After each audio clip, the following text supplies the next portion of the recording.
વિજયભાઈ રૂપાણી અને એમની સાથે 4 બહેનો અને 7 ભાઈઓ. વિજયભાઈ સૌથી નાના ભાઈ હતા, તેથી દરેક બહેનનો હક હતો તેની કલાઈ ઉપર રાખડી બાંધવાનો. ચારુબેન છે વિજયભાઈથી મોટા બેન, જે દર વર્ષે વિજયભાઈની કલાઈ ઉપર રાખડી બાંધતા. આજનો દિવસ સ્વાભાવિક છે કે આ દિવસ કદાચ તે યાદ ન કરવા માગતા, કારણ કે દર વર્ષે તેઓ રાખડી બાંધતા હતા. મારી સાથે છે ચારુબેન, હું તેમની સાથે સીધી વાતચીત કરીશ. બેન, દર વર્ષે રાખડી બાંધતા હતા, વિજયભાઈની પાસે જતા આવતા, તે દિવસો કેવા હતા, ખાસ કરીને જ્યારે તમે મોટા બેન હતા વિજયભાઈથી? દિવસો ખૂબ જ સુખમય અને સુંદર હતા. જ્યારે જ્યારે અમે લોકો જતા, એ આવતો, અમે મળતા, ખૂબ જ આનંદનું વાતાવરણ રહેતું હતું.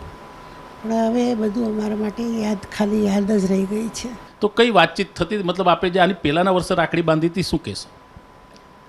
એટલે લાસ્ટ યર જ્યારે વિજય અહીંયા આવ્યો તો મારે ઘરે હતી રક્ષાબંધન, કોઈ કારણસર ભાભી નહોતા, એટલે વિજયભાઈ મારી ઘરે આવ્યા તો, અને વાત થઈ હતી વિજયભાઈની માટે. મેં કીધું વિજયને કે તું અહીં આવ, આપણે શાંતિથી બેસીશું અને રક્ષાબંધન કરીશું. મેં રાખડી બાંધી, બધી વાતચીત થઈ અમારા લોકોને,